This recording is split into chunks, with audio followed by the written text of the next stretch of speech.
გამარჯობა თქვენ უყურებთ დღის ამბებს 4 საათზე, რომელსაც ტელეპირველის გუნდი და ლევან ჩხაიძე წარმოგიდგენ. დაახლოებით 40 წუთის წინ დოდო გუგეშაშვილის მეგობრებმა მიაწოდეს ინფორმაცია მისი 33 წლის შვილის ნოდარ გუგეშაშვილის გარდაცვალების შესახებ.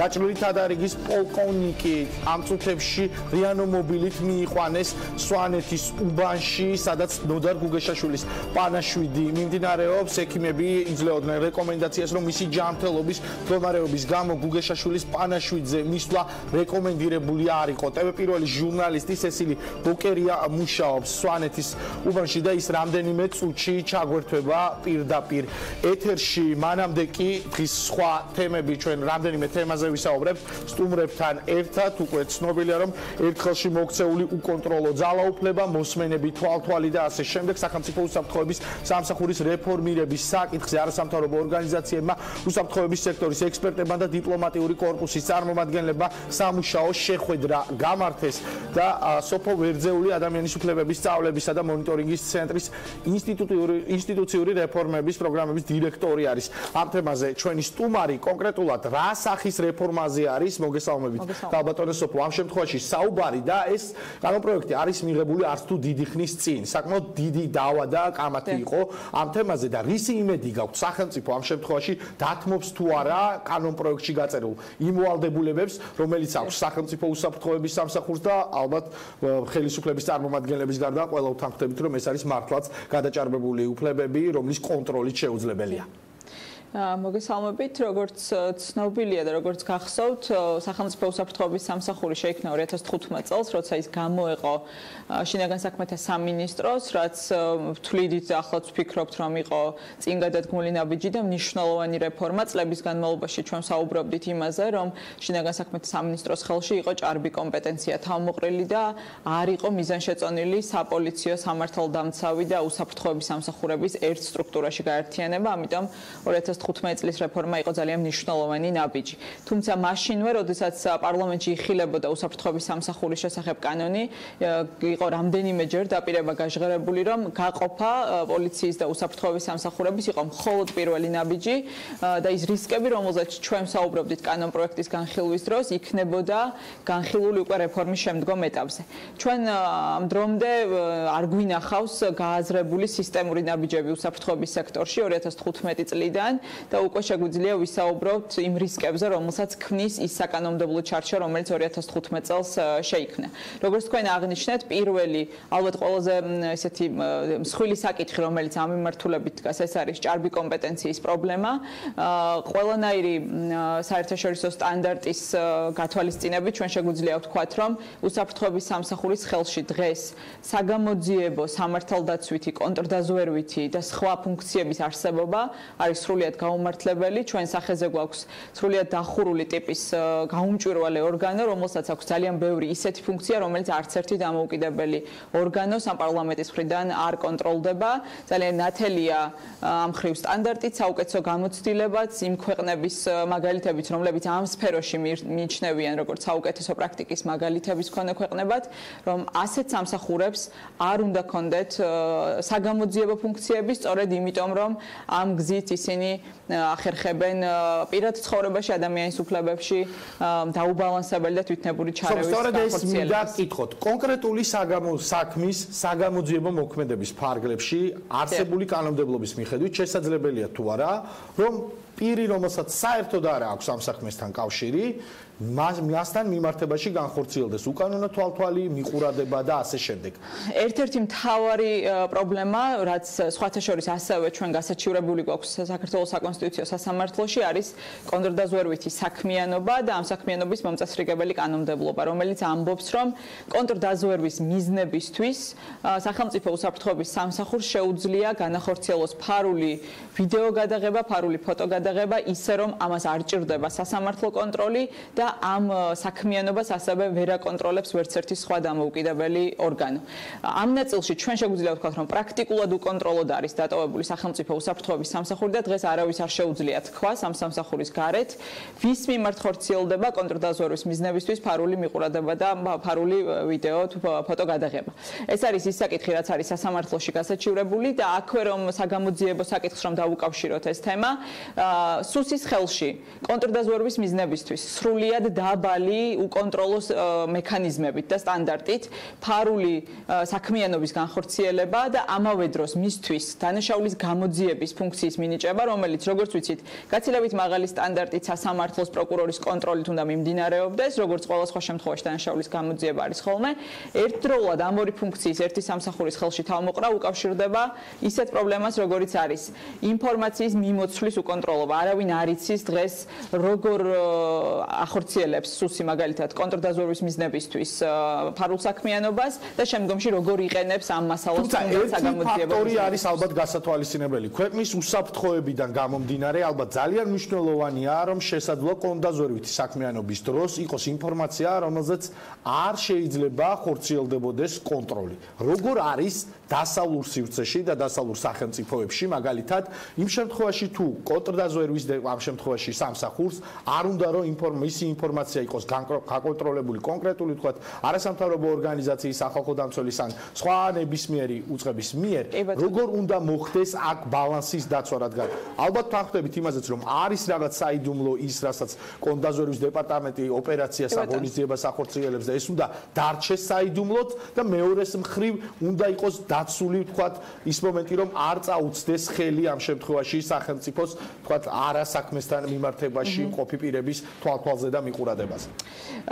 კიდევ ერთხელ რომ განმარტო აქ საუბარი იმაზე არ არის რომ NGO-ებს მივცეთ ახლა იმის უფლება რომ არა მე გულისხმობ ზოგადად კონტრდაზვერვით ყველა კონტრდაზვერვით ინფორმაცია კი ბატონო პირველ რიგში უნდა ვთქვათ რომ ალბათ არასწორია მიდგომა რომ სახელმწიფო ენდობა მხოლოდ კონტრდაზვერვის დეპარტამენტის თანამშრომლებს და მაგალითად სისტემაში არ ენდობა არც ერთ მოსამართლეს ან სახალხო დამცველს ან პარლამენტში არსებულ სპეციალურ ჯგუფს რომელსაც შეიძლება კონდეს დაშვება სახელმწიფო საიდუმლოებაზე რომ თავი იმ პასუხისმგებლობით რომ ცხადია არ გაასაჯაროვებს ამ ინფორმაციას. ამიტომ ძალიან მარტივია პროცედურას და სტანდარტით შეიძლება სასამართლო სისტემაში არსებობდეს ერთი სპეციალური მოსამართლე როგორც ეს სხვა შორის კანონმდებლობაში სხვა საკითხებთან მიმართებით არსებობს რომელიც ამ ტიპის შემთხვევებში თუ საქმე ეხება სახელმწიფო საიდუმლოებას სპეციალური პროცედურით განიხილავს ამ საკითხთან დაკავშირებულ სასამართლოში შესულ საქმეს და გასცემს მაგალითად ნებართვას ფარული საქმიანობის განხორციელებაზე. ამიტომ ამ მიმართულებით არც ტექნიკური და არც სამართლებრივი პრობლემა არ არის, აქ არის ნების პრობლემა და იმის აღიარების პრობლემა, რომ უსაფრთხოების სამსახურის მოქცევა დემოკრატიულ ჩარჩოებში, კონტროლის და ზედამხედველობის სათანადო ჩარჩოებში არ არის და არ უნდა იყოს გაგებული როგორც ანტისახელმწიფოებრივი ქმედება ან ქმედება ქვეყნის უსაფრთხოების წინააღმდეგ. პირიქით, ალბათ უნდა შევთანხმდეთ იმაზე, რომ არ არსებობს ვერ იარსებობს ვერც ადამიანის უფლებების და ვერც დემოკრატიული მართლობის სისტემა, განსაკუთრებით ხანგრძლივად და სტაბილურად, თუ კი სპეცსამსახურებს, ძალოვან უწყებებს არ ექნებათ ანგარიშვალდებულების განცდა. დღეს რა პრობლემაა? დღეს უსაფრთხოების სამსახური არის სრულიად დახურული და გაუმჭვირვალე ორგანო და პარლამენტიც კი, რომელიც ყველა ქვეყანაში ყველაზე მეტად არის ჩართული ასეთი სამსახურების კონტროლის პროცესში, სათანადო ზედამხედველობას ამ სამსახურს ვერ უწევს და რატომ? სამწუხაროდ ჩვენთვის განკუთვნილი დრო იწურება და სანამ დაგემშვიდობები ძალიან გთხოვთ მოკლედ რომ მიპასუხოთ შეხვედრაზე იმყოფებოდნენ დიპლომატიური კორპუსის წარმომადგენლები. რა პოზიცია აქვს საქართველოში აკრედიტებულ ელჩებს? ფიქრობენ თუ არა რომ ეს საკითხი საჭიროებს დაუყოვნებლივ რეფორმირებას? უსაფრთხოების სამსახურთან დაკავშირებით ინტერესი არის ძალიან მაღალი, განსაკუთრებით ბოლო პერიოდში ბევრი გახმაურებული საქმე იყო, სადაც საზოგადოებას, ისევე როგორც ქვეყნის პარტნიორებს და მხარდამჭერებს აქვთ რა თქმა უნდა თავის შეკითხვები და პოზიციები. ცხადია ის მათ ექნებათ ხელისუფლებასთან ასევე კომუნიკაცია ამ თემებზე. ჩვენი მხრიდან გაჟღერებული იყო ცალსახად რომ ძალიან მნიშვნელოვანია მათ შორის დიპლომატიური კორპუსის საერთაშორისო ორგანიზაციები აფიქსირებდნენ პოზიციას იმასთან დაკავშირებით რომ მნიშვნელოვანია დემოკრატიული რეფორმების გაგრძელება უსაფრთხოების სექტორში, თუმცა შემიძლია ეს ინტერესი, რაც მათი მხრიდან ნაცვლად იყო გამოხატული, მათ შორის დღევანდელ შეხვედრაზე წარმომადგენლობაც ამას მიუთითებს, ინტერესი არის ძალიან მაღალი და მოლოდინიც არსებობს იმისა, რომ განსაკუთრებით საპარლამენტო კონტროლის ნაწილში ნაბიჯები ძალიან მალე გადაიდგმება. კონსტიტუციური რეფორმა, რომელიც გატარდა საპარლამენტო კონტროლის და პარლამენტის როლის გაძლიერების მიმართულებით, რა თქმა უნდა, აძლიერებს ამ მოლოდინს, მათ შორის დიპლომატიური კორპუსის წარმომადგენლებში, რომ ის რეკომენდაციები, რომელზეც დღეს ჩვენ შეხვედრაზე ვსაუბრობდით, უკვე ახალი რეფორმის საფუძველი უნდა გახდეთ. გახდეს მომავალში. მადლობა, სოფო, ვერძეული იყო დღის ამბების სტუმარი და ცნობილი ხდება, რომ გუდუშაურის კლინიკაში გადაყვანილი მჟავრდებული ჩოფიკაშვილის ჯანმრთელობის მდგომარეობა კრიტიკულია. ექიმის ნიკოლოზ ქარცივაძის განცხადებით, დაზიანებულია საძილე არტერია, რომლის დაზიანების შემთხვევაშიც ადამიანი რამდენიმე წუთში იღუპება. ჩვენ შეგვიძლია ახლა მოვისმინოთ ექიმის კომენტარი. დღეების განმავლობაში მდგომარეობა მნიშვნელოვნად გაუმჯობესებულია, გონზეა, კონტაქტურია, ადეკვატურია, სასიცოცხლოდ მნიშვნელოვანი ფუნქციები ამჟამად სტაბილურია. მოგეხსენებათ ის დელიკატური საკითხები და ის დიდი ემოციური ფონი, რაც შეიძლება ახლდეს, თქვათ, აი ამ საკითხის ეს იყო კომენტარი, რომელიც ექიმმა ნიკოლოზ ქარცივაძემ გააკეთა დოდო გუგეშაშვილის ჯანმრთელობის მდგომარეობასთან დაკავშირებით და სწორედ დოდო გუგეშაშვილთან დაკავშირებით ჩვენი ჟურნალისტი სესილი ბოკერია ჩაგვერთვება ახლა გუდუშაურის კლინიკიდან პირდაპირ ეთერში. სესილი, მე გადაცემის დასაწყისში ვთქვი, რომ მას მიაწოდეს უკვე მეგობრებმა ინფორმაცია მისი შვილის გარდაცვალების შესახებ და ის რიანომობილით გადაყვანილი იყო პანაშვიდზე სვანეთის უბანში. რა შეგიძლია გითხრა ამასთან დაკავშირებით, მოხდა თუ არა უკვე მისი გადაყვანა სვანეთის უბანში? ლევან, ჯერჯერობით დოდო გუგეშაშვილის სვანეთის უბანში გადაყვანა რეანიმობილის დახმარებით არ მომხდარა. დოდო გუგეშაშვილისთვის დაახლოებით რამოდენიმე წუთის წინ გახდა ცნობილი ნადირ გუგეშაშვილის გარდაცვალებასთან დაკავშირებით პაციენტთან პალატაში იმყოფებოდნენ როგორც გუგეშაშვილის მეგობრები, ასევე სასულიერო პირები და მათ უამბეს, რომ 7 თებერვალს დიღმის მასივში შეიარაღებულ შემთხვევას ემსხვერპლა სწორედ 33 წლის ნადირ გუგეშაშვილი. ამ დრომდე გუგეშაშვილის მეგობრები იმყოფებიან გუდუშაურის კლინიკასთან და ელოდებიან ექიმების თანხმობას, რათა მოხდეს სწორად რეანიმობილის დახმარებით მხედრიანელის გადაყვანა სვანეთის ქუჩაზე, სადაც უკვე მერვე დღეა ნადირ გუგეშაშვილი ასვენია და მიმდინარეობს სამძიმრები. ჯერჯერობით უცნობია, სწორედ დღეს მოხდება თუ არ მოხდება გუგეშაშვილის გადაყვანა სვანეთის უბანში მისი ჯანმრთელობის მდგომარეობიდან გამომდინარე. ვიღავით შესულები დოდოსთან მეგობრების სამგზელოება მეუფე და დავაგებინეთ ტრაგედიის შესახებ. ანუ ჯერ დაზუსტებული არ არის ბატონსალსო ხო გადაიყვანს თუ არა? ხვალე ყველა ვარიანტში და დღეს ნახოთ. გადასახადო ბუნებრივია რთულია, მაგრამ ხომარი ხომს მას დაიწყო.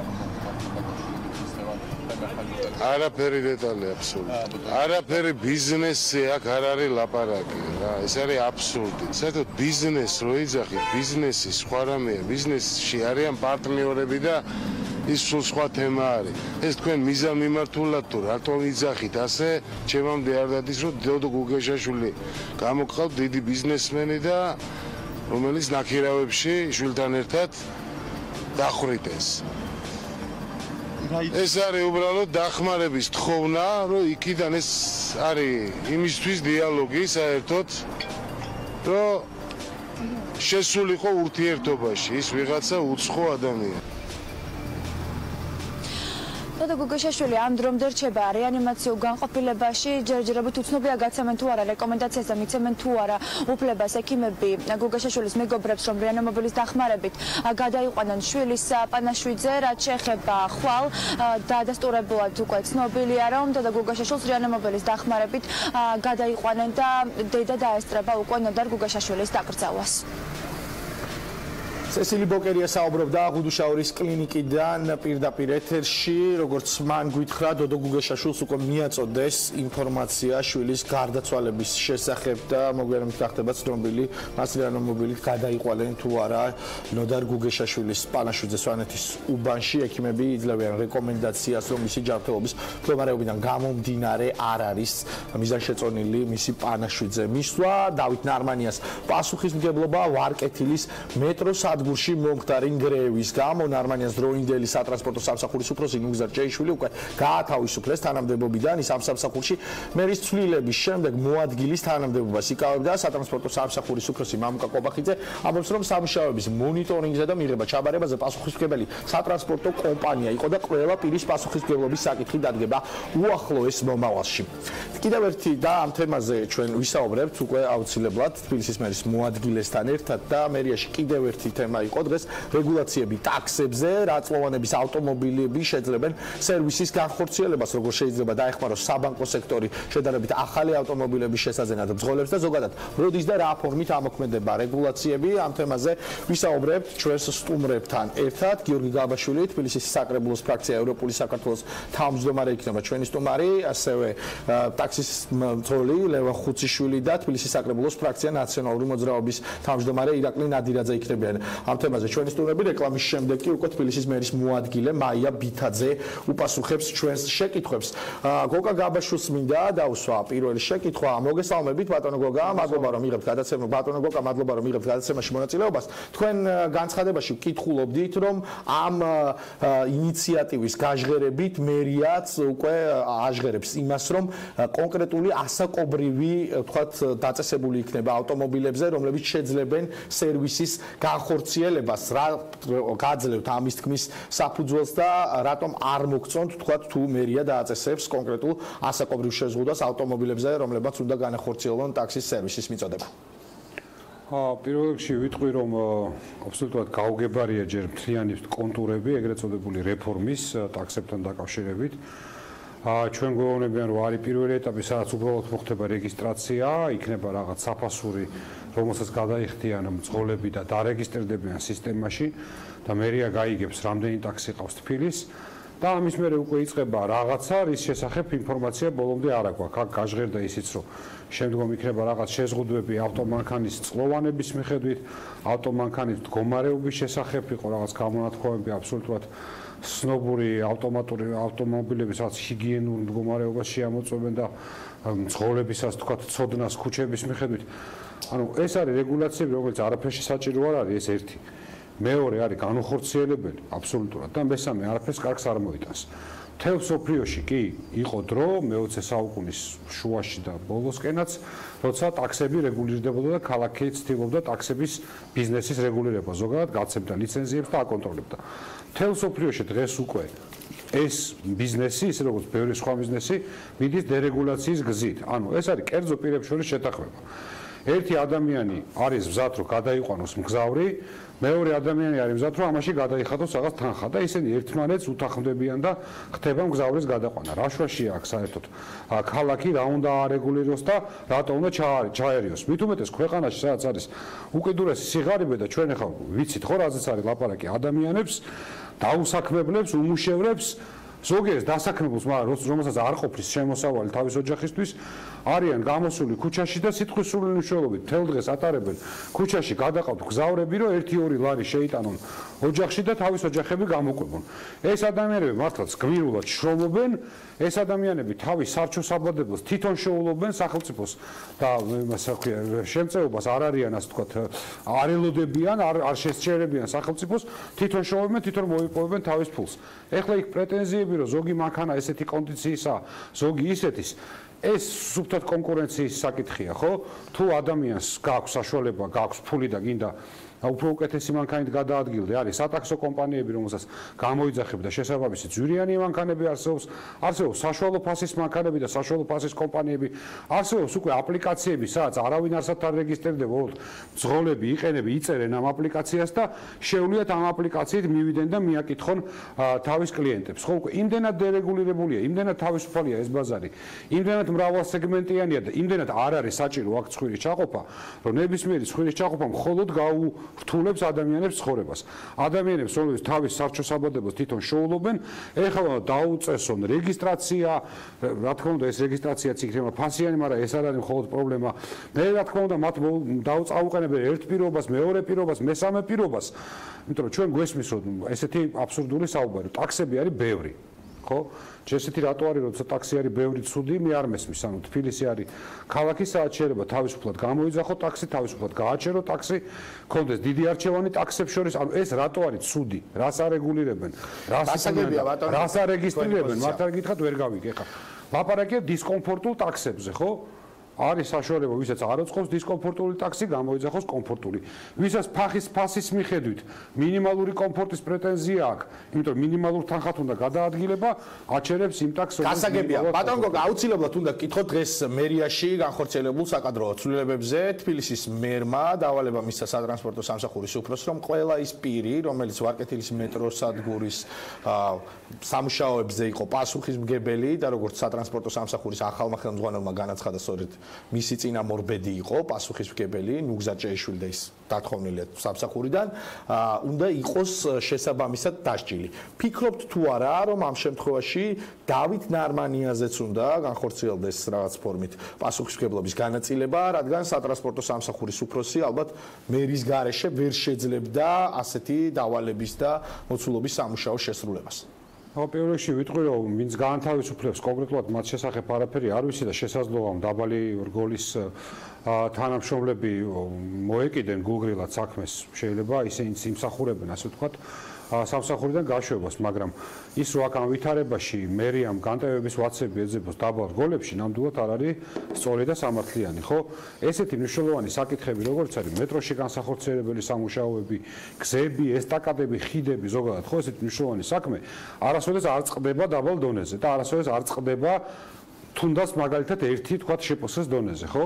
ეს საკითხები წყდება ყოველთვის მერიის დონეზე, აქ არის ყოველთვის ჩართული მერის მოადგილეები, აქ არის ჩართული მთლიანი გუნდი და ის ხარვეზები, რომ თავიდანვე სამუშაოები იქნა დაგეგმილი არასწორად, თავიდანვე არასწორი სახის სამუშაოები იქნა დაგეგმილი, არასწორად იქნა გამოცხადებული ტენდერები, არასწორად იქნა შერჩეული კომპანია, არ ხორციელდებოდა სამუშაოების მიმდინარეობისას ხარისხის კონტროლი და საბოლოოდ ჩაიბარეს ისე, რომ არავინ არ იცოდა რა ხარისხის სამუშაოა შესრულებული, ეს წარმოუდგენელია დაბალ რგოლის чиновникებში იყოს მოქცეული ამ ყველაფერზე პასუხისმგებლობა.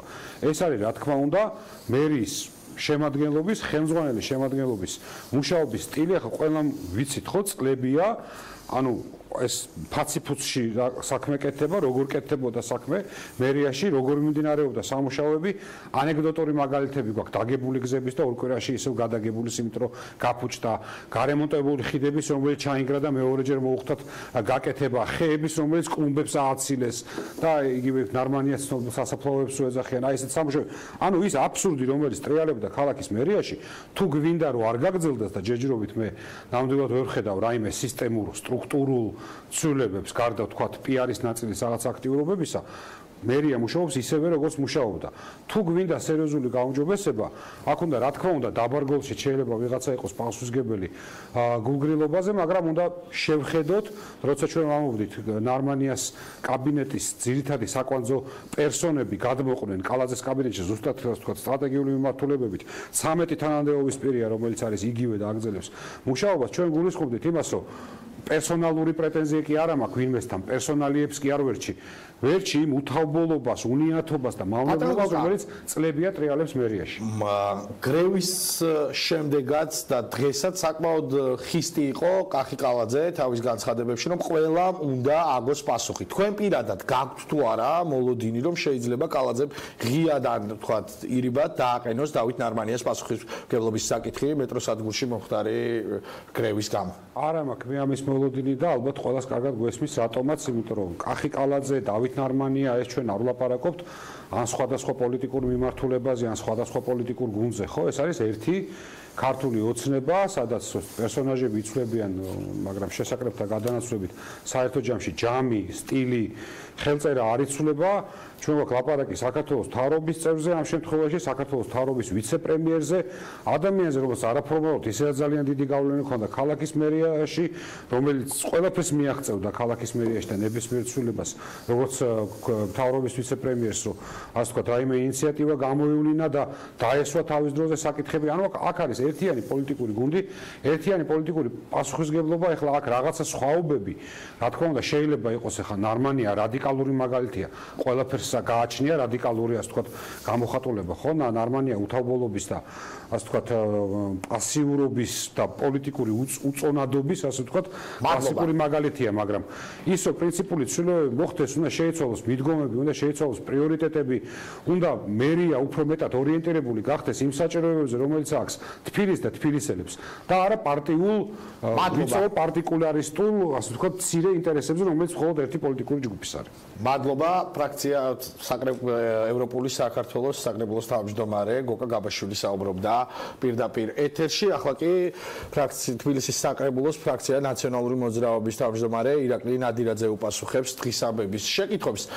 ბატონო ირაკლი, აფასებთ თუ არა დადებითად იმ გადაწყვეტილებას, რომელიც დღეს თბილისის მერმა გაახმოვანა და რეალურად გათავისუფლდნენ კონკრეტული ადამიანები თანამდებობებიდან და ასევე კითხავთ თქვენს გაქვთ თუ არა მოლოდინი, რომ შესაძლოა ამ საქმის ფარგლებში დავით ნარმანიას პასუხისმგებლობის საკითხიც დადგეს. მოგესალმებით, მივესალმებით ტელემაყურებელს. ჩვენი აზრით ეს იყო მორიგი კახიკალაძის პიარი, ახლა უბრალოდ ლაივით არ ჩართულა ტელეფონით, მაგრამ ფაქტიურად ეს განცხადებები უკავშირდებოდა სწორედ მის პიარს, თვას რომ რაღაცნაირად თითქოს დისტანცირება მოახდინოს იმ გუნდისგან, რომელსაც ის წარმოადგენს. დავით ნარმანიაც, კახიკალაძეც არიან ერთი გუნდის წევრები, ესენი არიან ქართული ოცნების წევრები და ამ გადაწყვეტილებაზე გამახსენდა ქართული მოკლემეტრაჟიანი ფილმის ერთი სცენარი, როდესაც მინისტრი თავის მოადგილეს ეჩხუბა, თავის მოადგილეს სამსახურის უფროს, ესე ჩავიდა ქვედა დონეზე და ბოლოს ყარაული მივიდა სახში და ბავშვებს ეჩხუბა და ჩანს სცენარში ბავშვები როგორ ტირია. აი ამ ყველაფერს გავს ესენი, როდესაც ცდილობენ რომ ჯოხი საბოლოოდ გადატეხონ რაღაც სპეციალისტების დონეზე, ბოდიშით ამ გამოთქმაზე და უპატრონო ადამიანებზე.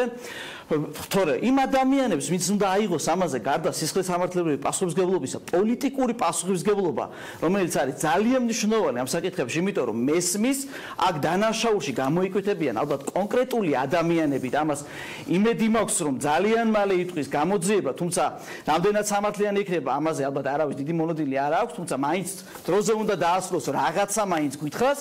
ამას ასევე უნდა მოსდევდეს პოლიტიკური პასუხისმგებლობის საკითხი და გარდა სატრანსპორტო კომპანიისა, თბილისში არსებობს სატრანსპორტო სამსახური, თბილისს ყავდა და ყავს მერის მოადგილე, ვინც ამ მიმართულებაზეა ტრანსპორტზე პასუხისმგებელი და თბილისს ყავდა და ყავს არჩეული მერი, რომელიც ზოგადად პასუხისმგებელია თბილისში მიმდინარე პროცესებზე. ამიტომ ჩვენი აზრით ეს არის მცდელობა, რომ კიდევ და კიდევ და გოლებზე ჩაიტანონ პასუხისმგებლობის საკითხი. ჩვენ ამის არაერთი მაგალითი გქონია, როდესაც თბილისში რაღაც ხდებოდა და იჭერდნენ მხოლოდ დაბალი რანგის ადამიანებს და ვინც ამათ უკან იდგა, არავსოდეს ამაზე არაფერი არ თქმულა.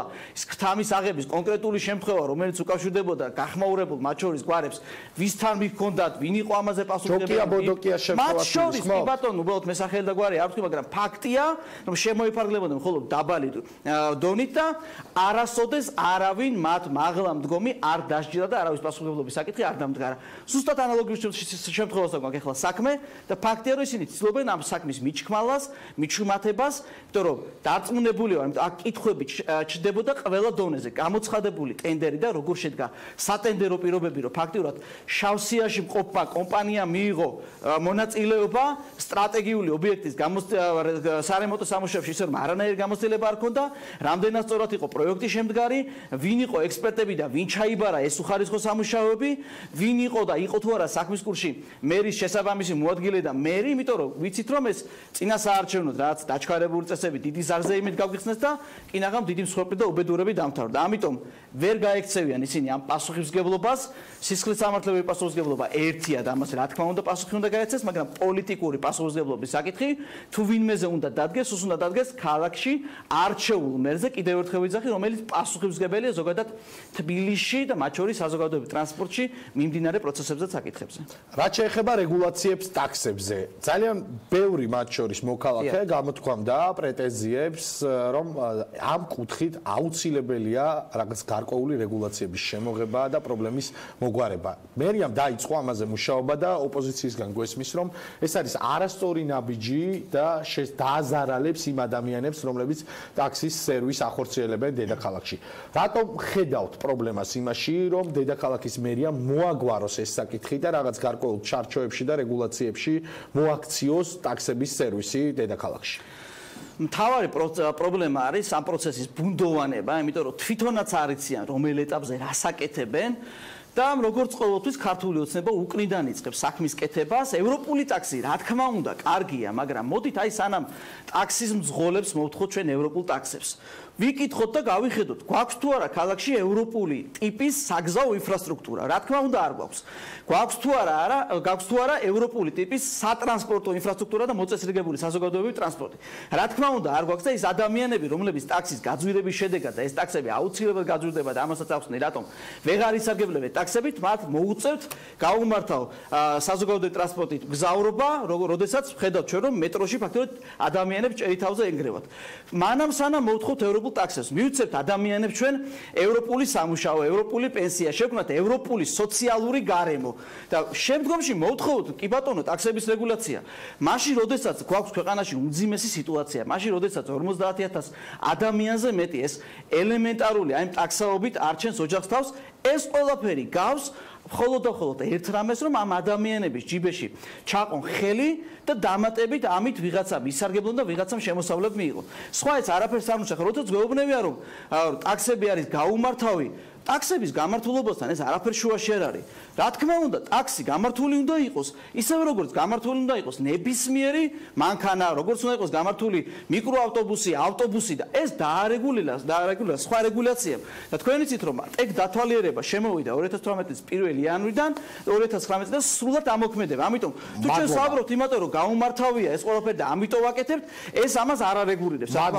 ამიტომ გარკვეულ ძალიან ბევრ ადამიანს შეიძლება დაემუქროს უმუშევრად დარჩენა და კიდევ ერთხელ ვიძახი, მანამ სანამ ამ გადაწყვეტილებებს მიიღებენ, გამოვასწოროთ ქვეყანაში სოციალური მდგომარეობა, სოციალური სიტუაცია. ეხლა გრძელვადიან კრედიტებზე აუცილებლად მინდა ვთქვა, უბრალოდ ცოტა სასაცილოა აი ბიძიდე ევანიშვილის იაფი ფულის მერე და იაფი კრედიტების მერე კიდევ იაფი კრედიტებზე რომ გვესაუბრებიან, აი დამაჯერებლობა არის ამ ყველაფერს ალბათ 0.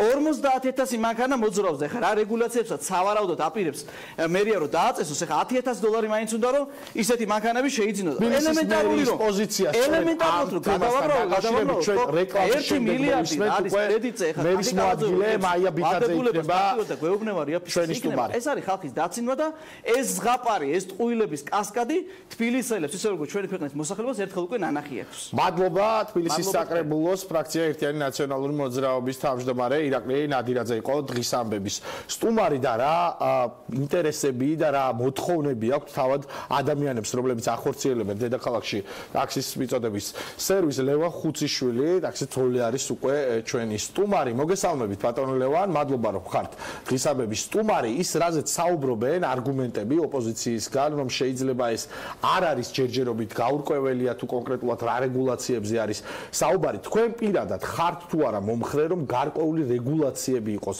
შემოღებული და თქვენ რა რეგულაციას ისურვებდით, რომ დაეწესებინა თბილისის მერიას ტაქსებთან დაკავშირებით? მოგესალმებათ, ჯერ ესა მივესალმები მაყურებელს. მე მარტო ჩემი სახელით არ შემიძლია ვისაუბრო. მე შემიძლია სრულიად საქართველოს დასაქმებული და დაუსაქმებელი ადამიანების სახელით მინდა მივმართო ბატონ კალაძეს და მთავრობას. რომ ჯერ დაგვასაქმოთ. ჩვენ დავასაქმეთ ჩვენი თავი. და ჩვენს უკან არსებობენ ოჯახები, რომელ ოჯახებსაც ვინახავთ ჩვენ და ვაარსებებთ. და დაგვასაქმოთ კი ბატონო, ჩვენ ამ ტაქსის ძღოლობა არ გვეხალისება და არ წოდებათ არ მიგვაჩნია. მე 25 წლის ტაქსის ძღოლი ვარ. ეს ჩემი პროფესიაა. მაგრამ კი ბატონო, შევიცვლი პროფესიას თუ სხვა პროფესიას შემომთავაზებენ. და როგორც ასეთი მე ჩემით არც იწება და არც თავდება ეს საქმე. მე ვიცი ადამიანები, ქალები, მანდილოსნები, რომლებსაც გარდაეცვალათ მეუღლები 2008 წლის ომში, ღამე გადიან ტრაფარეთს ადებენ და რესტორნების წინ დგანან და რაღაც გარკვეულ ორ კაპის შეაქვთ ოჯახში, რომ ისაზდონ, არათუ ცუდი საქმე აკეთონ. და იცით რა, აი ეს ფონი, ახლა რეგულაციის ფონი იწყება თავიდან რეგულაციის აღრიცხვიანობით და მერე ბოლოს თავდება როგორც რუსთავის მარშრუტკები და ასე შემდეგ, ხო, თავდება ახევებით. და ჩვენ ნამდვილად 10,000 და 20,000-იან კრედიტებს ვერ ავიღებთ. ამ 2 ლარიანი და ბატონ ლევან, რას ხედავთ ცუც იმაში, რომ თქვათ მოხდეს თუნდაც აღრიცხვიანობა და დედაქალაქის მერიაში იყოს ბაზა, სადაც იქნება კონკრეტულად გაწერილი თუ რამდენი ტაქსი არის თბილისში? იცით რა არის რეგულაცია, როგორც ასეთი, აიყო ქვეყნები, რომლებმაც რეგულაცია დაიწყეს და მერე დაარღვიეს. იმიტომ რომ ეს ჯერ უნდა მოვაწესრიგოთ ქუჩები, თითოეული ორმო, ანუ რამდენი ორმოა ქალაქშიო შევეკითხე, ეს ადამიანს რომელსაც რაღაც გზას აკეთებდა და ვერ გამცა, რამდენი ლუქიც არის, იმდენი ორმოა. ჯერ ორმოებს მიხედონ. ჯერ სოციალურად ეს რა ქვია, დაგვაფინანსონ. ანუ დაგვასაქმონ. აი მე მიხედონ ამ ტაქსებს. და ბოლოს მე მგონი ახევით ვთავდება ბატონებო ეს ყველაფერი რა. და სხვა ტაქსებს შემოიყვანენ კომპანიის, როგორც მარსამბოშიტო კომპანიებმა შემოიყვანეს ეს ერთნაირი ტაქსები და გეტყვიან დაჯექი გინა იმუშავე, გინა ნუ იმუშავებო და იცით რა, ყველას არ შეუულია რა. ზოგი ისვენებს, ზოგი როცა უნდა მაშინ გამოდის თავისუფალ დროს, ხო? სამსახურის შემდეგ. და ადამიანი ეგ რო დაუწესებ დროს, რომ ამ დროს უნდა ამ დროიდან იმ დრომდე უნდა იმუშაო. ფიზიკურად ეს ვერ შეიძლება იცით? და ვერანაირ შემოსავალს ვერ შეიძლება. მადლობა ტაქსისტოლი ლევან ხუციშვილი პასუხობდა დღის ამბების შეკითხვებს ტაქსების რეგულაციებთან დაკავშირებით და ზოგადად თბილისის მერიაში საკადრო ცვლილებებზე თბილისის მერის მოადგილე მაია ბითაძე იქნება რამდენიმე წუთში რეკლამის შემდეგ დღის ამბების სტუმარი და ასევე ვისაუბრებთ აქციაზე სიჩუმე მკვლელობაში თანამონაწილეობა აუდიტორია 115 თბილისის სახელმწიფო უნივერსიტეტიდან პარლამენტის მიმართულებით 19 საათზე იწყებს მსვლელობას სამუშაო ადგილებზე დაღუპული ადამიანების სოლიდარობის გამოსახატად და ასევე ქვეყანაში შრომის კოდექსის ცვლილების მოთხოვნით რეკლამის შემდეგ ბრუნდებით ამ თემებით პირდაპირ ეთერში.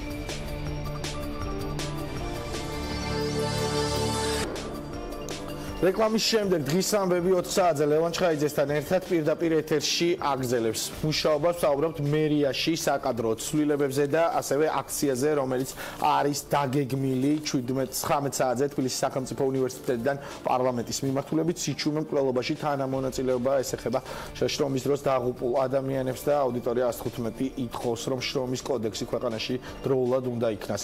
შეცვლილი საინტერესო იყო დღეს მერიაში საკადრო ცვლილებები როგორც კახიკალაძემ განაცხადა კონკრეტული ადამიანები, რომლებიც სვარკეთილის მეტროსადგურის სარეაბილიტაციო სამუშაოებზე იყვნენ პასუხისმგებლები, არიან გათავისუფლებული თანამდებობიდან, თუმცა არ დაკონკრეტებულა, ვინ იყვნენ ეს ადამიანები. ჩვენ ვთქვით, რომ შესაძლოა ეს ადამიანი ყოფილიყო ნუგზარჭეიშვილი, სატრანსპორტო სამსახურის ყოფილი უფროსი და ამჟამად სატრანსპორტო სამსახურის უფროსის მოადგილე და მაია ბითაძე, თბილისის მერის მოადგილე არის დღის ამბების სტუმარი. მოგესალმებით, ქალბატონო მაია, მადლობა რომ ხართ ჩვენი სტუმარი. პირველ რიგში ინტერესებს ვინ გაანთავისუფლა თბილისის მერმა თანამდებობებიდან ვარკეთილში მეტროსადგურის გრევასთან დაკავშირებით. გვარები არ იყო გაჟღერებული. არის თუ არა ეს ნუგზარჭეიშვილი, თუ არ არის, ვინ არიან ეს ადამიანები? მოგესალმებით, მივესალმები მაყურებელს. რაც შეეხება ბატონი კახის დღევანდელ განცხადებასთან დაკავშირებით, რომელიც ასე ვთქვათ გაგრძელება არის ეგრეთ წოდებული ვარკეთილის შემთხვევისა. ბატონმა კახიმ დღეს დაავალა ვიცემერს, რომ ყველა ის ადამიანი, ვინც უშუალოდ იყო პასუხისმგებელი პროექტის სათანადოდ განხორციელებისთვის, რომ დაწყებული იყო პროცედურა მათი თანამდებობიდან განთავისუფლების. შესაბამისად, ჩვენ ზუსტად რამოდენიმე დღეში გვეცოდინება, თუ ვინ იქნებიან კონკრეტულად ის ადამიანები, რა თქმა უნდა, ამის მონახაზი არსებობს, უბრალოდ შესაბამისი პროცედურები არის გასავლელი. მოგეხსენებათ, რომ მათ შორის სატრანსპორტო კომპანია არის შეზღუდული პასუხისმგებლობის საწარმო, რომელიც მერის ერთ-ერთი დაწესებულება. შესაბამისად, ჩვენ გვჭირდება რაღაც კონკრეტული პროცედურული საკითხების გავლა, რის შედეგადაც კონკრეტულად იმ ადამიანების პასუხისმგებლობა ამ შემთხვევაში სამსახურიდან განთავისუფლების საკითხი უკვე დადგა და ეს ოფიციალურად გაფორმდება, რომლებიც უშუალოდ იყვნენ პასუხისმგებლები აღნიშნული სარეაბილიტაციო საქმიანობის სრულყოფილად ჩატარების, როგორც დაკვეთის მომენტი და ასევე შემდგომი მონიტორინგის და მიღება ჩაბარების პროცედურის მთლიან რგოლში. იქნება თუ არა ეს ადამიანი ტრანსპორტის სამსახურის ყოფილი უფროსი და ამჟამად სატრანსპორტო სამსახურის უფროსის მოადგილე ნუგზარჭეიშვილი, რომელიც ნარმანიას მერობის პერიოდში უშუალოდ ხელმძღვანელობდა ამ პროცესს. მოგეხსენებათ, ნუგზარჭეიშვილი უკვე რამოდენიმე თვეა იკავებს სატრანსპორტო კომპანიის ხელმძღვანელის მოადგილის თანამდებობას, მაგრამ მას შემდეგ რაც იქ ახალი უფროსი იქნა წარდგენილი, კონკრეტულად იქნება თუ არა დაუშვათ ნუგზარჭეიშვილის პასუხისმგებლობის საკითხი დაყენებული, ამას ჩვენ რამოდენიმე დღეში გავიგებთ. შესაბამისად, აი პროცედურები მე დღეს დავალება მიცა ვიცემერს, რომ უშუალოდ ჩაერთოს და გააკონტროლოს, რომ ყველა ადამიანი, რომელიც პასუხისმგებელი იყო ამ საკითხთან დაკავშირებით, გაირკვეს საბოლოოდ, დასრულდეს პროცედურები, რის შედეგადაც ჩვენ ზუსტად გვეცოდინება თუ რომელმა თანამდებობის პირებმა და რა თანამდებობის პირებმა დატოვეს სამსახური ამ კონკრეტული შემთხვევიდან გამომდინარე. რატომ დაჭირდა ამ პროცედურებს ამდენი დღე? შეიძლება და ამის გაკეთება ხომ შეიძლება და მომხდარიდან რამდენიმე საათში რა ახსნა აქვს თბილისის მერიას? ნუ გვინდა არ გვინდა, როდესაც საჯარო სფეროსთან გვაქვს და იგივე კერძო სექტორშიც ნებისმიერი გადაწყვეტილება, რომელიც მიიღება, არ უნდა იყოს სპონტანური და რაღაც გამოკვლევებზე უნდა იყოს დაფუძნებული. ამ შემთხვევაში მით უმეტეს ჩვენ გვაქვს საგამოძიებო ორგანოები არიან ჩართულები, თუმცა შიდა დისციპლინური პასუხისმგებლობა ამ შემთხვევაში და სამსახურებო მოვალეობის არაჯეროვანი შესრულება ბუნებრივია არ არის ამ შემთხვევაში გამოძიების მთავარი საგანი და იქ დამატებით სხვა საკითხების მოკვლევა მიმდინარეობს, თუმცა როდესაც დასრულდა მერიის შიდა მოკვლევა კონკრეტულ საკითხებზე, მხოლოდ ამის შემდეგ დადგა უკვე ამ საკითხის გასაჯეროების თემა, რაც დღეს მერმა გააკეთა. იმიტომ რომ პროცედურები, რაღაც ფორმალური მხარე, როდესაც სახელმწიფოსთან გვაქვს საქმე, აუცილებლად უნდა იქნეს დაცული. მოსალოდნელია თუ არა, რომ ამ მოკვლევის ფარგლებში და შესწავლის ფარგლებში დადგეს თბილისის ყოფილი მერის დავით ნარმანიას პასუხისმგებლობის საკითხი და დღეს მერიის ხელმძღვანელობა თulis თუ არა, რომ ის ადამიანები, ვის პასუხისმგებლობაზეც უკვე საუბრობთ და ვის გათავისუფლებასაც გეგმავთ, დავით ნარმანიასთან შეთანხმების გარეშე მოქმედებდა. იცით, როდესაც საუბარი გვაქვს რაღაც გარკვეულ ტექნიკურ საკითხებამდე და როდესაც საუბარი გვაქვს საჯარო დაწესებულებაზე, ისე როგორც ნებისმიერ სხვა ფიზიკურ იურიდიულ პირზე, აქ არის რაღაც მმართველობის გარკვეული იერარქია, როდესაც ფუნქციები გადანაწილებულია ხელმძღვანელსა და თანამდებობის პირთა თუ რიგი თანამშრომლებს შორის. შესაბამისად, თითოეულ ადამიანს პასუხი მოეთხოვება იმ კონკრეტული საქმიანობისთვის, რასაც იგი ასრულებდა. ანუ შეთანხმების გარეშე ბუნებრივია ამ ადამიანებს აქვს დელეგირება გარკვეული ფუნქციების შესრულების. შესაბამისად, მე ვერანაირად ვერ გეტყვით თუ რა საითკენ წავა გამოძიება და რა საბოლოო შედეგები. იქნება ეს შესწავლილი, რა როლი ქონდა ნარმანიას? ამ შემთხვევაში გამოძიების შედეგებს უნდა დაველოდოთ. გამოძიების შედეგები არის, ასე ვთქვათ, აუმოვალი წერტილი, როდესაც ძიმე პასუხისმგებლობა დღესაც ბატონმა კახიმ განაცხადა, ეს არის სამსახურებო მოვალეობების არაჯეროვანი შესრულებისთვის ადამიანის დისციპლინური პასუხისმგებლობის ფარგლებში თანამდებობიდან განთავისუფლება, როდესაც სისხლის სამართლის საქმე მიმდინარეობს და გამოძიება არის დაწყებული და აღძრულია საქმე, ეს საერთოდ სხვა სამართლებრივი რეჟიმია და ჩვენ აუცილებლად უნდა დაველოდოთ გამოძიების საბოლოო შედეგებს და არ უნდა ვიყოთ, ასე ვთქვათ, გამოცნობის მდგომარეობაში, ეს არასერიოზული იქნება აბსოლუტურად, შესაბამისად უნდა ვადროოთ შესაბამის სამართალდამცავ ორგანოებს, რომ მათ დადონ დასკვნა კონკრეტულ საქმესთან დაკავშირებით. ერთი ფაქტი მინდა გავიხსენო, როდესაც კახი კალაძე თორცდების 2018 წლის 9 იანვარი ერთ-ერთ სპორტულ ობიექტზე იმყოფებოდა რაგბის ბაზაზე, სადაც ცალსახად იქ არ ჭირდებოდა ექსპერტიზა, ჩანდა თუ როგორ იყო შესრულებული სამუშაოები და აი კახი კალაძე ასევე საუბრობდა ერთ-ერთი ბაგის მშენებლობაზე, სადაც არაჯეროვნად იყო შესრულებული სამუშაოები. ზოგადად ამ მსგავსი ფაქტები მეტყველებს თუ არა იმაზე, რომ დავით ნარმანიას პირობებში სრულდებოდა ეს სამუშაოები სახელმწიფო ბიუჯეტიდან ჩვენი გადახდილი ფული იხარჯებოდა არაჯეროვნად და ყოველგვარი ყურადღების და შესწავლის გარეშე და ეს ნიშნავს თუ არა, რომ უნდა დადგეს სწორედ ამ ადამიანის გარკვეულწილად პასუხისმგებლობის საკითხი.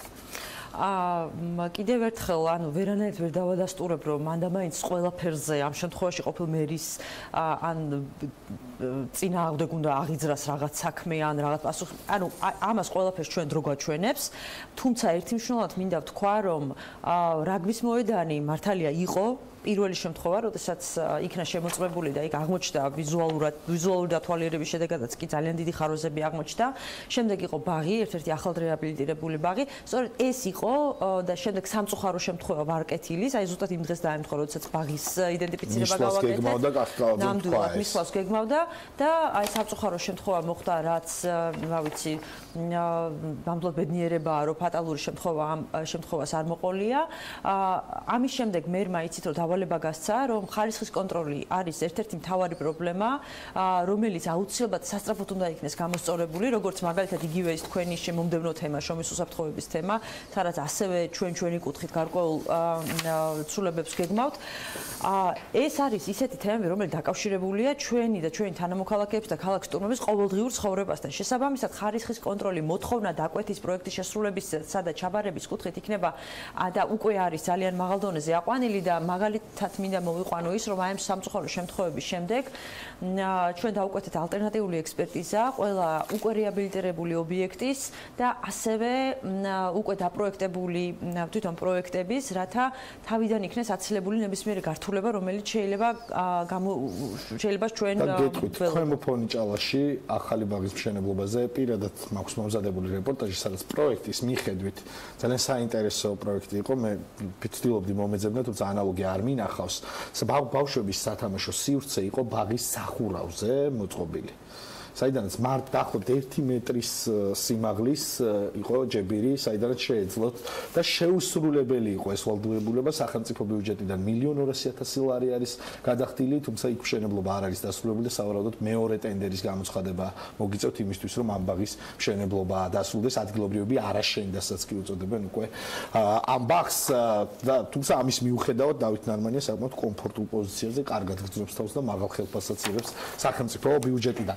შეეხება ნებისმიერი ადამიანი, რომელიც საჯარო დაწესებულებაში მუშაობს, იგივე პროექტირების დონეზე თუ ჩაბარების დონეზე, როდესაც საჯარო სამსახურში მუშაობს, პასუხისმგებლობას თითოეული ადამიანი უნდა იზიარებდეს და კეთილსინდისიერად უნდა ასრულებდეს ვალდებულებას. შესაბამისად, ჩვენი არაერთ გზის გაჟღერებული, ის არის, რა ქვია, საკითხია, რომ პროფესიონალებით უნდა იყოს საჯარო სექტორი აუცილებლად აკომპლექტებული. სხვა შემთხვევაში ჩვენ ვერც სისტემურ ცვლილებებს განვახორციელებთ და ვერც შევცვლით იმ რეალობას, რომელიც ყოველდღიურად როცა ამდენი ნაღმი ფეთქდება, ალბათ მისი პასუხისმგებლობა ყველაზე დიდია, რომ იყო თუ არა პროფესიონალებით დამტკიცებული. მინდა გადავიდეთ შემდეგ თემაზე უკვე ტაქსებთან დაკავშირებით. რეგულაციები პირველად გაჟღერდა ინიციატივა, რომ იქნებოდა მხოლოდ აღრიცხვიანობა მოხდებოდა, შემდეგ უკვე მერმა განაცხადა, რომ საბანკო სექტორთან, თქვათ, იქნება რაღაც დახმარება და შუამავლობა, რომ შეძლონ მოქალაქეებმა, რომლებსაც ყავთ გაუმართავი ავტომობილები, ახალი ავტომობილების შეძენა. როგორ მოხდება ეს? კარგად ვიცით, რომ ძალიან ბევრი ადამიანი,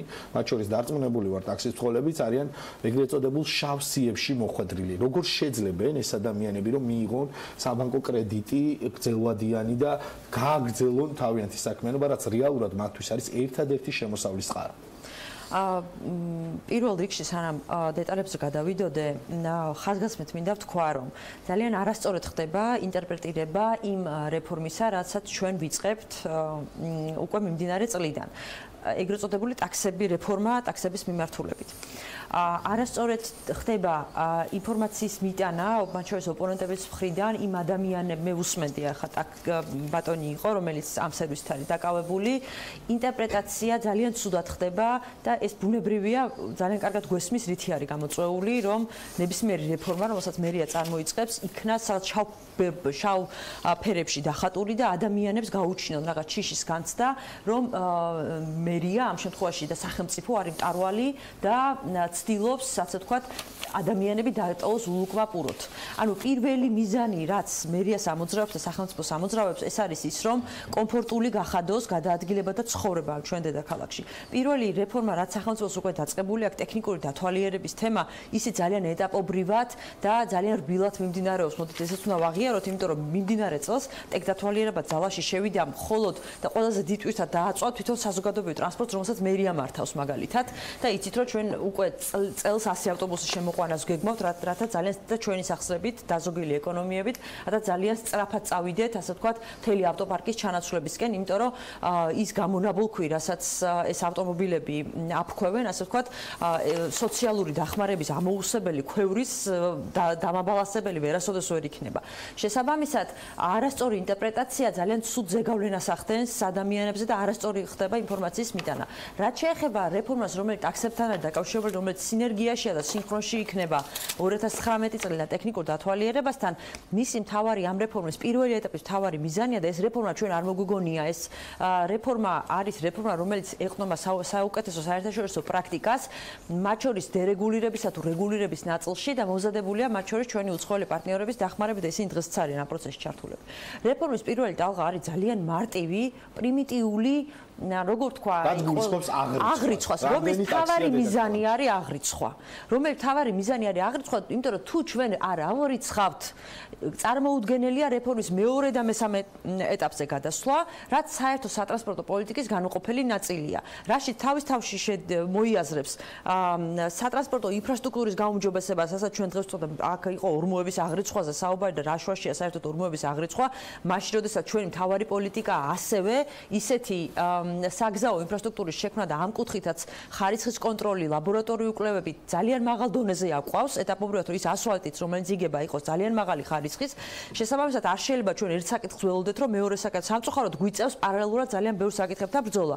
და რეფორმის პირველი ტალღა დაკავშირებულია თავის შინაარსით აღრიცხვასთან, რაც გულისხმობს იმას, რომ ადამიანს ერთჯერადი გადასახადი, ისაც ძალიან მარტივი და ეგრეთ წოდებული ფურცლის გადასახადი იქნება. პირადობის მოწვევის წარდგენით ექნებათ უფლება, რომ აიღო ნებართვა. რეფორმის მეორე და მესამე ტალღებზე უკვე დღის ამბები მომდევნო ეთერებში ისაუბრებს და იმედი მაქვს, რომ იქნებით ასევე ჩვენი სტუდიის სტუმრები და სტუმარი და ვისაუბრებთ უფრო ვრცლად და კონკრეტულად ამ თემებზე. მადლობა, თბილისის პენსიის მოადგილე მაია ბითაძე იყო დღის ამბების სტუმარი. სიჩუმე მკვლელობაში თანამონაწილეობა კიდევ ერთი 26 წლის მუშა დაიღუპა მშენებლობაზე. აუდიტორია 115-ის წევრები 19 საათზე თბილისის სახელმწიფო უნივერსიტეტიდან საქართველოს პარლამენტის მიმართ მსვლელობას გეგმავენ, სადაც გააპროტესტებენ არსებულ შრომის კოდექსს და შრომის უსაფრთხოების წესებს და ისინი მოითხოვენ საკანონმდებლო ორგანოსგან, რომ დროულად იყოს მოგვარებული ეს საკითხი. ამ თემაზე ჩვენი სტუმარია აუდიტორია 115-ის წევრი ნინო ტურიაშვილი. ნინო, გამარჯობა, კონკრეტულად რომ უთხრა ჩვენს მაყურებელს ის სათქმელი, რაც გაქვთ და რაც იქნება დღეს დაფიქსირებული დაგეგმილ აქციაზე. მოგესალმებით. აუდიტორია 115 დღეს 7 საათზე თბილისის სახელმწიფო უნივერსიტეტის პირველი კორპუსის ბაღში ანონსებს აქციას მსვლელობას პარლამენტისკენ, რომელიც ერთის მხრივ ეს არის სოლიდარობა იმ 1209 სამუშაო ადგილებზე დაღუპული და დასახიჩრებული მუშისა, ხოლო მეორე მხრივ კი მთავრობის არსებული ეკონომიკური პოლიტიკის გასაპროტესტებლად. არსებული ეკონომიკური პოლიტიკა, არსებული სისტემა, რომელმაც დღეს 2011 წლიდან დღემდე შეიწირა და დაასახიჩრა სამუშაო ადგილებზე 1209 მუშა, დაიწყო და შეიქმნა წინა ხელისუფლების დროს, წინა ხელისუფლებამ მისცა საშუალება ბიზნესს უკონტროლოდ ემოქმედა, რამაც გამოიწვია ამდენი ადამიანების დაღუპვა და დასახიჩრება. მიუხედავად იმისა, რომ ხელისუფლების ცვლილების შემდეგ არსებობდა ადამიანების მოთხოვნა, არსებობდა ადამიანების ნება, რომ შეცვლილიყო ეს პოლიტიკა, არსებულმა ხელისუფლებამ გააგრძელა წინამთავრობის ეს უკონტროლო პოლიტიკა და არანაირი ცვლილება არ შეიტანა ამ არსებულ სისტემაში. რა არის ეს სისტემა დღეს? არსებული ეკონომიკური სისტემა დღეს საქართველოს მოქალაქეებს აიძულებს ერთის მხრივ ან არჩევანი გააკეთონ სიკვდილით ჩიმშილსა და მეორეს მხრივ სამუშაო ადგილზე დაღუპვას შორის. ეს არის ის არჩევანი სიკვდილის ორ სახეობას შორის, რომელსაც დღეს საქართველოს ხელისუფლება უყენებს საქართველოს მოქალაქეებს. მადლობა, ნინო ტურიაშვილი, აუდიტორია 115-ის წევრი იყო ჩვენი სტუმარი და დოდო გუგეშაშვილი ცოტა ხნის წინ ღუდუშაურის კლინიკიდან უკვე გადაიყვანეს სვანეთის უბანში, სადაც მისი შვილის ნოდარ გუგეშაშვილის პანაშვილი მიმდინარეობს. ამ თემაზე უკვე TV Pirvelis საინფორმაციო გამოშვებიდან შეიტყობთ დეტალური ინფორმაციას. მე კი გემშვიდობებით.